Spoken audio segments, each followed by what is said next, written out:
역사는 드라마다. CNTV.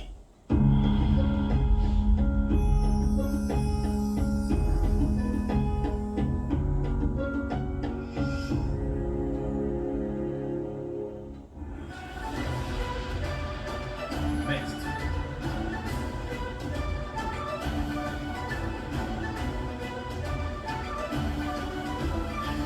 CNTV.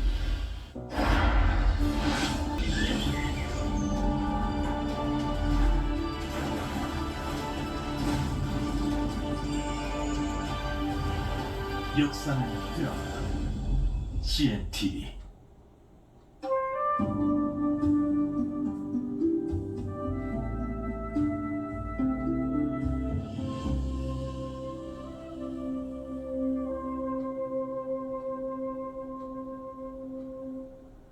무엇대? 이 프로그램은 15세 미만의 청소년이 시청하기에 부적절한 프로그램입니다.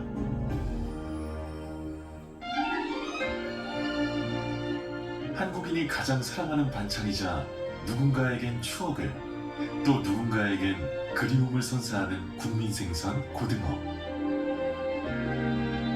가을배와 고등어는 며느리에게 주지 않는다라는 속담이 있을 정도로 노릇노릇하게 잘 구워낸 고등어 구이는 고소하고 담백한 맛으로 남녀노소 모두의 입맛을 사로잡는데요.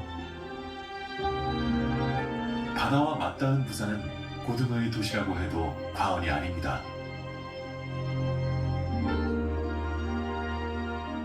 한국인이 가장 즐겨 먹는 생선인 고등어. 이 고등어는 특히 부산과 많은 인연이 있습니다. 고등어는 부산을 상징하는 시어로 지정되어 있으며 전국의 최대 거래량을 자랑하는 이곳 부산 공동어 시장에서도 고등어는 가장 많은 양을 차지하고 있습니다. 시간이 빚어낸 부산의 맛. 이번에는 묵묵히 부산 사람들의 밥상을 지켜오고 있는 고등어에 대해서 자세히 한번 알아보도록 하겠습니다.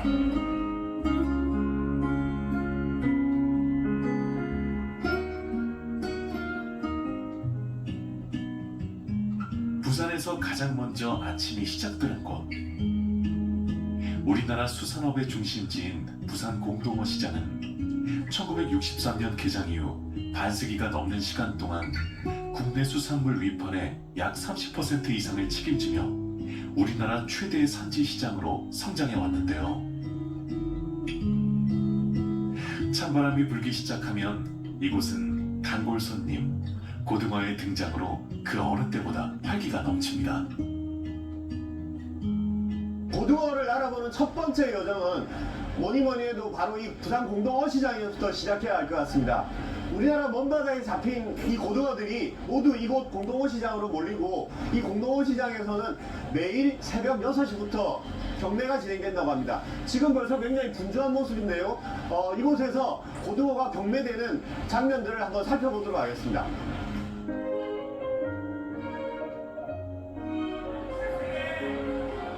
한때 우리네 식탁에 오르는 고등어는 모두 이곳을 통해 유통된다는 말이 있었을 정도로 부산 공동어 시장은 고등어 위판장으로 유명한데요. 우리나라 연근해에서 갓 잡아 올린 싱싱한 고등어를 구하기 위해 경매사들은 새벽 찬바람도 마다않고 물건을 꼼꼼히 살핍니다. 이 공동어 시장은 고등어 물량이 가장 많은 걸로 알고 있는데 네, 어느 그렇죠. 정도 됩니까? 지금 현재로 봐서는 고등어 물량이 전체 전체 물량의 한 60% 정도는 차지하고 있습니다. 그럼 국내에서도 고등어가 거래되는 물량은 여기가 공동어 시장이 제일 많겠네요. 그럼. 네, 제일 많습니다. 예전에는 거의 한 7, 80%를 차지했는데 와. 요즘은 조금 이제 분산이 약간 되는 바람에 조금 다른 지역에서 좀 조금 적어지긴 했는데 그래도 전국뿐만 아니라 최대의 어떤 산지였죠. 죄송합니다만 오늘 이 정도 되면 하루에 거래액 금액으로 따지면 어느 정도 나옵니까? 요 정도 물량이면은 약 한 35억 정도는 안 될까. 이야. 그러니까 지금 오늘 요 아침에 요 순식간에 한 35억 정도 거래가 여기서 이루어져요. 예, 그렇게 보고. 대단하시다. 우리나라에서 생산되는 대부분의 고등어는 어군의 포위망을 조여가며 잡는 선망 어법으로 어획되는데요. 연근의 어업 중 가장 큰 규모로 여러 선단이 힘을 모아야 합니다. 때문에 부산에선 천권 창망 업자들이 중심이 된 대형 선망 수협이 조직될 수 있었는데요. 대형 선망 조합의 역사는 어느 정도 됩니까? 우리가 1928년도부터 오래되었습니다. 대형 선망 조합에서 이제 가장 많이 어획하시는 게 고등어. 고등어입니다. 고등어는 한 90%. 90%요? 90%가 우리나라에서는 고등어 잡는 건 90%가 우리 대형 선망에서 잡아가지고 위판을 하고, 금액 정도 이렇게 연간으로 따지면 그게 어느 정도 될까요? 연간 우리가 고등어를 잡아가지고 위판하는 게 2,800억에서 약 3천억. 한 4년 전에는 센터에 4천억 할 때는 뭐 3,500억까지도 올린 적입니다. 그러면 지금 우리나라에서 주로 이제 이 잡히는 고등어는 주로 그럼 어느 해역, 제주도 쪽에서 제일 많이 잡히는 겁니까? 예, 제주도에서 9월 달에서 한 12월 달까지는 정말 고등어가 맛있고 기름도 차고 맛있는 고기 고등어인데, 우리가 제주도 바다 물이 깊잖아요. 동해보다. 예. 깊으니까 물 밑에 있는 사람 조류가 또 셉니다. 어. 사람도 운동 많이 하는 사람이 근육이 세잖아요. 네. 고기도 고기도 운동이 많이 하는 사람이 고기 육질이 부드럽고 맛이 있습니다. 기름차고.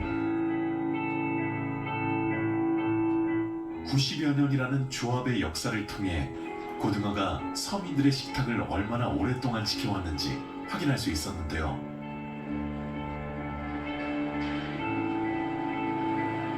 부산 지역 경제 발전에 중추적인 역할을 해왔다고 해도 과언이 아닙니다. 참 아까부터 저 고등어를 고르고 계시던데 네. 어떤 고등어를 고르러 나오신 겁니까? 주로 이제 공장에 이제 자반 고등어 만들 거랑 아 자반용. 예, 그리고 이제 지방에 생물 고등어 이렇게 장사할 거랑 예. 두 가지 작업하고 있습니다. 그러면 뭐 어떤 기준으로 이렇게 고등어를 좀 고르십니까? 이제 선도하고 육질을 먼저 보고요. 그다음에 경매 가격을 이렇게 따져봅니다. 가격은 또 맞아야 되는 거고. 네, 그렇지. 네. 근데 이렇게 봐가지고 겉으로 봐가지고 뭐 선도나 네. 그다음에 뭐 육질을 체크하는 어떤 방법들이 있습니까? 거의 이렇게 육안으로 봤을 때도 알아볼 수 있겠지만 어. 좀 더 이제 만져보면서 이제 이렇게 이제 만져봐서 탄력을 이렇게 보는 그렇죠, 거예요. 그렇죠, 그렇죠. 탄력하고 그다음에 육안으로 색감이라든지 근데 궁금한 게 예. 지금 이렇게 고기가 많이 이렇게 누워있지 않습니까? 예, 예, 예. 근데 이래 몇 개만 이렇게 봐도 그럼 대충 이 무더기에 어떤 선도가 나오는 겁니까? 네, 그렇죠. 그게 같은 배고 배가 작은 게 그러니까. 같은 배니까 그럼 이 고기 이렇게 샘플로 맞춰봐도 전체 고기를 다 판단할 수가 있죠. 부산 공동 어시장에서 경매된 고등어는 매일 아침 전국 각지로 유통되는데요. 상자 가득 바다의 푸르름을 꽉꽉 채워 담으면 만선의 기쁨 못지않은 희열이 느껴진다고 합니다. 밥을 안 먹어도 배가 부르다고 하는데요.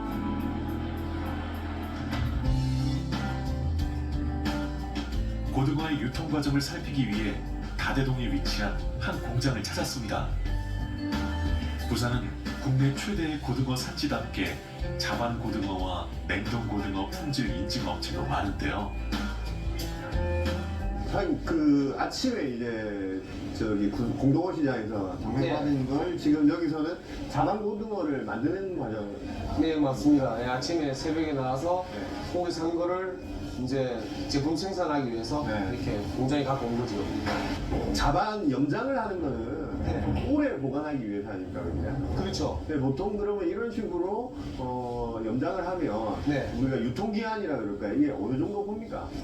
보통 일반적으로는 한 통계한 한 1년 정도를 보고 있어요. 1년. 그게 이제 또 상온에 노출됐다가 다시 들어왔다가 또 판매했다가 들어왔다 이렇게 돼버리면 유통기한이 1년은 못 가죠. 이게 소금을 뿌리면 산화합이 네. 작용이 일어나지 않습니까? 네. 그러면 소금이 들어가고 네. 수분이 빠져야 되는데 네. 그럼 이게 숙성되는 시간이 있을 거 아닙니까? 제품 만든 경우에서 봤을 때는 한 1시간 정도가 네, 딱 적당한 것 같아요. 우리 민족의 고등어 사랑은 조선시대로 거슬러 올라가는데요. 고등어는 성질이 급해 예부터 말리거나 염장을 통해 보관, 유통해 왔습니다. 그리고 지금까지도 전통 방식 그대로 고등어를 즐기고 있는데요. 사실 집에서 생선 자체를 안 구워 먹는 사람들이 많다니까요. 네, 젊은 사람들. 많죠.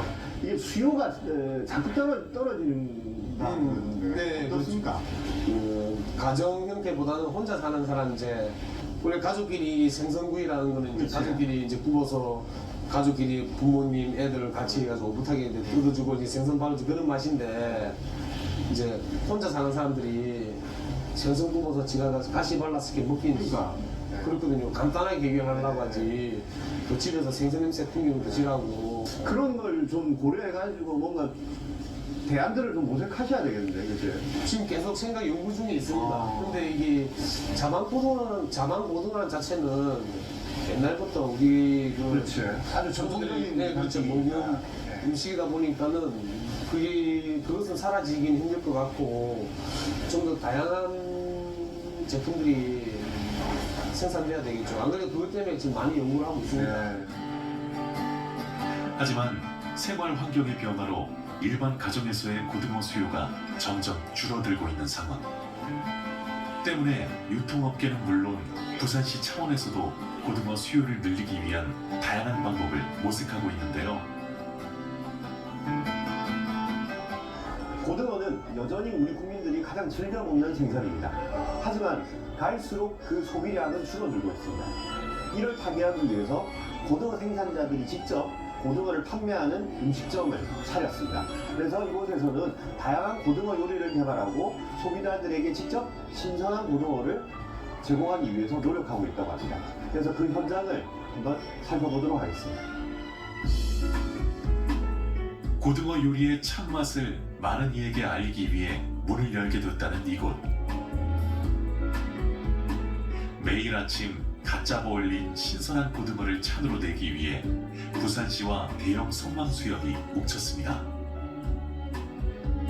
이게 처음에 어떤 아이디어, 어떤 생각에서 이 음식점을 직접 여시겠다는 생각을 하시게 된 겁니까? 음식점을 이제 이게 처음에 내가 이 왔을 때 음식을 만들어 그냥 이게 아니고 우리가 아까도 그랬지만 레시피에 자꾸 이제 개발을 했지만은 그래 연구를 할 자리가 없더라고. 사실은 또 개발을 해야 되는데 그러네. 답답더라고. 네. 이 여기서 하나 만들어서 우리가 수익 창출하는 게 아니고 우리 고기가 바로 잡아가 바로 소비자들 가면 싱싱하잖아요. 네, 진짜 네, 네. 이걸 이제 소비를 해가 내고. 그러면 딱 배가 부산 공동어 시장에 닫고 경매가 끝나자마자 바로 이쪽으로. 아침에 10시에 어. 경비하고 바로 오니까 우리 생수대인데 이것도 신선도가 아주 그렇지, 맛있다니까. 그렇지. 소비자들이 선마에서 사면 진짜 고기 맛있다, 생도 맛있다를 홍보를 해야만이 맡고 가가지고 고등어 저기 사무소 그러네. 사무소인데 우리나라에도 충분히 소비를 할 수 있으니까 그걸 아직까지 못 알려져가지고 소비자들이 못 찾는 이게 제일 안타까운 거예요. 고등어 소비를 촉진하고 안정적인 판매망을 확보하기 위해 고등어 전문 식당이 문을 열 건데요. 팥업구이, 회, 찜부터 젊은 층의 겨냥에 개발한 고등어 크로켓, 어묵 등 비린내를 제거한 다채로운 가공식품을 판매하고 있습니다.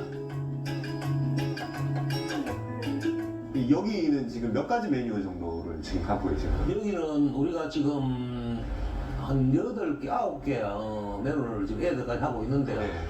더 이제 우리가 이제 젊은 층을 해서 이제 레시피를 만들어 있으니까 계속 이제 만들어가지고 연구를 할 겁니다. 어디 가면 뭐 먹어야 된다는 그 멘트가 있잖아요. 그렇지. 그럼 부산 오면은 고등어를 먹어야 된다. 입맛에 맞춰줘야 되는 거라. 입맛이 아주. 아니, 진짜 그런 게 사실 사람들이 제주도 가면 그쵸. 유명한 고등어 조림집이 있고 이런 게 있다 아닙니까? 근데 우리도 고등어 잡지만은 제주도 가면 고등어 먹으러 가자, 고등어 해 먹으러 가자. 아니 그러니까 근데 아주 우리가 여기 부산 오면 부산시여 고등어라 해가지고 아까 부산 가면 그거를 먹어야 되겠다 하면 또 이렇게 잡고 진짜 또 찾고 또 우리가 중국산 관광 오면은 관광 코스를 또 부산시와 연결해가지고 이렇게 돌아야 소리가 더 된다. 아, 정말, 예. 그러니까 지금 제일 만들고 있습니다 지금 이제. 부산의 시어인 고등어의 가치를 높이고 지역을 대표하는 명물로 만들기 위한 노력이 이곳에서 이루어지고 있었는데요.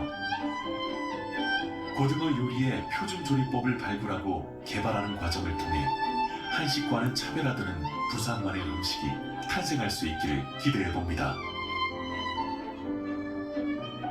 우리나라와 같은 바다를 끼고 사는 일본 역시 오래전부터 고등어를 먹어왔으며 지금도 여전히 대중들에게 가장 사랑받는 생선입니다. 이 대학에는 한때 부산에서 유명했던 일식 요리사였던 분이 교수로 재직하고 계십니다. 그 교수님을 만나서 다양한 일본의 고등어 요리를 한번 만나보도록 하겠습니다.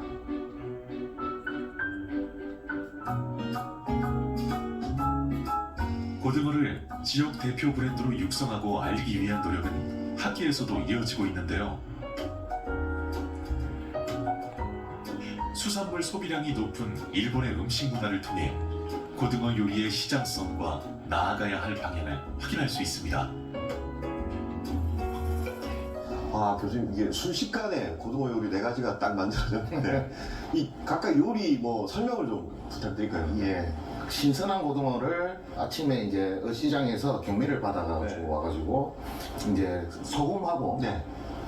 그리고 식초에다가 네. 절여서 만든 그 초절임, 한국말로 초절임인데 일본말로는 시메사바라 그러죠. 예. 요거는 그러면 이제 요 고등어를 가지고 그 초밥을 만드는 그렇죠. 초밥을 만들었는데 위에 올린 다시마는 기장산 다시마로 했습니다. 이 다시마를 이렇게 해주는 이유가 있습니까? 호텔 처음 취직을 했을 적에 고등어를 이렇게 드리면 손님들이 싫어하셨습니다. 싸구려 생선입니다. 집에서도 구워 먹는데 뭐 호텔까지 와서 뭐 고등어를 먹을 이유가 있나? 그래서 위에다가 올려서 드리니까 고등어의 비린 맛도 잡아주고 손님들이 더 선호를 하는 거죠. 이제 좀 더 이 아이 때문에 비리다는 선입견이 좀 날아갔다고 보시면 됩니다. 고등어는 불포화 지방산이 풍부해 성인병 예방에 도움이 되는 것은 물론 도파민과 세로토닌 수치를 높여 우울증을 떨치는 데도 효과적인데요.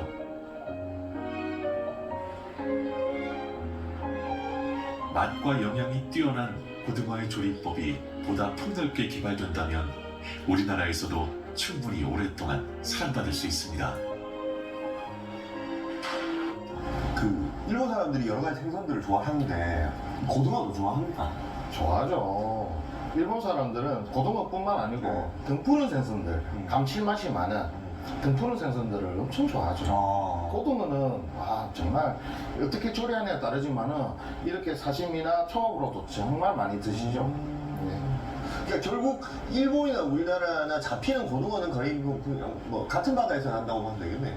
그렇게 보셔도 되겠죠. 근데 해류성 어종이기 때문에 돌아다니지 않습니까? 네, 그렇지. 한 군데 머무는 생선이 아니고 뭐 참치나 이런 생선들처럼 돌아다닙니다. 이렇게 해류성 어종이기 때문에. 그래서 양식 보거나 이제 보면 돌게 그 수족관 보셨죠? 아, 물이 이렇게 그렇죠. 그냥 가만히 있지 않고 물이 돌아가게.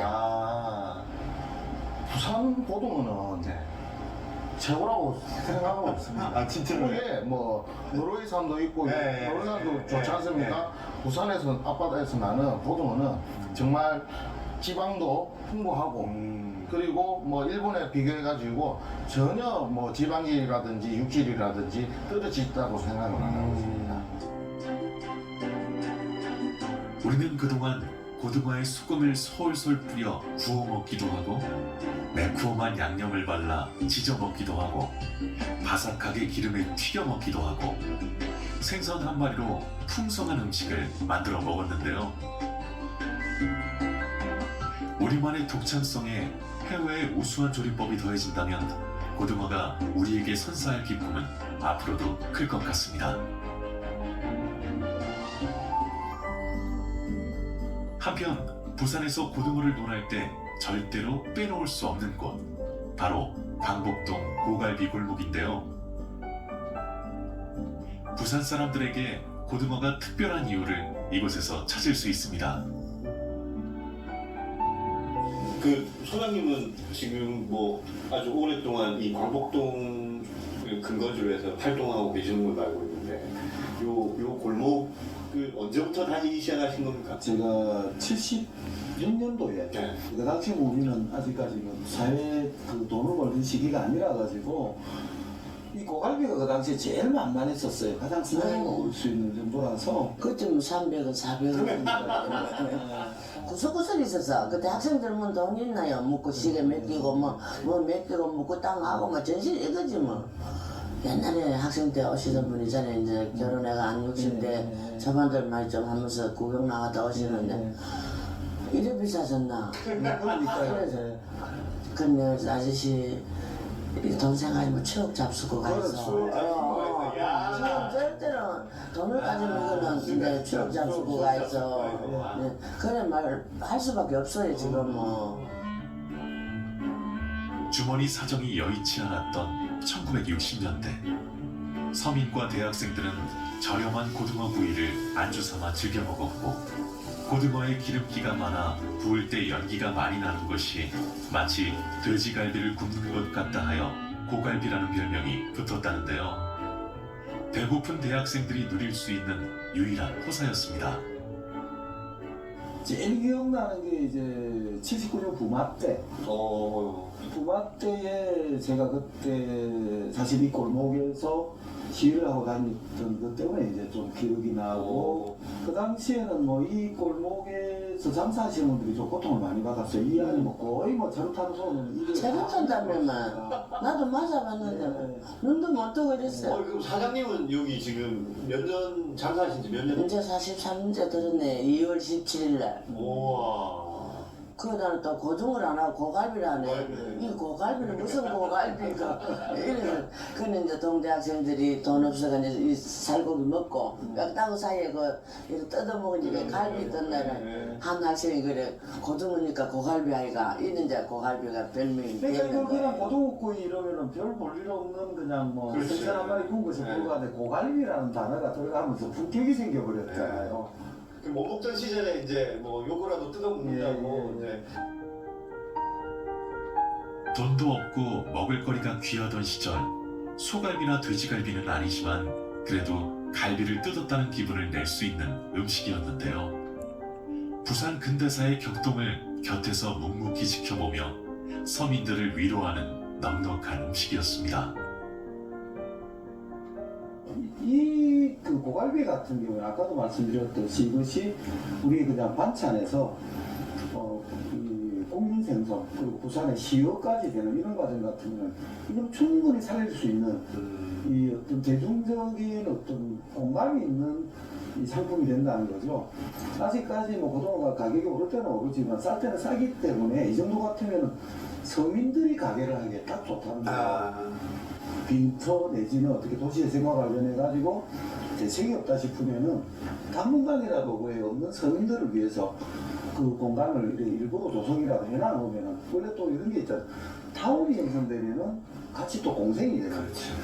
그리고 어떤 잊혀져 가고 있는 이런 예를 들어서 그렇습니다. 지금 딱 두 집이 남아 있는데 뭐 한 분이라도 만약에 문을 닫게 되면은 그 한 집이 만약에 그 뭐랄까 혼자 하다가도 안 되지만 결국은 사라지는 그게 될 수가 있으니까 이거를 정책적으로라도 이걸 또 육성을 시키고 그러면서 서민들 내지는 어떤 이 뭐랄까 그 직업이 없는 젊은 청년들을 또 살리는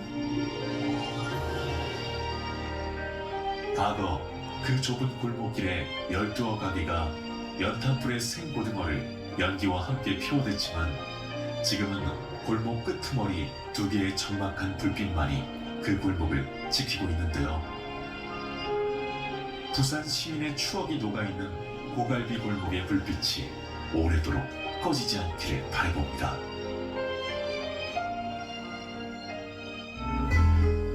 몇만 원이 넘는다는 서울의 꽃등심보다 맛도 없고 비린지는 몰라도 그래도 나는 안나네 그동안 내가 지켜온 수많은 가족들의 저녁 밥상 소박한 밥상의 단골 메뉴로 서민들의 고단한 하루를 위로하던 고등어.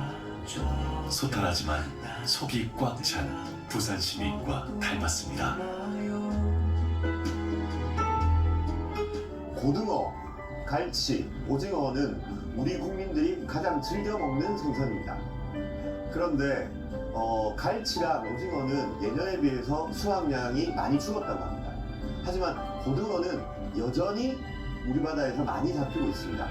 그런데 부산은 전국에서 가장 많은 고등어 거래량을 자랑하고 심지어 고등어가 부산을 대표하는 시어로 지정이 돼 있음에도 불구하고 뭐 부산하면 딱 떠오르는 고등어 음식도 없고 그리고 유명한 음식점을 찾아보기도 힘든 시점입니다. 그래서 앞으로는 부산을 대표할 만한 고등어를 활용한 향토 음식도 좀 개발되고 그리고 고등어를 맛있게 먹을 수 있는 그런 전문점들이 지금보다는 좀 더 많이 늘어났으면 하는 그런 바람을 가져봅니다.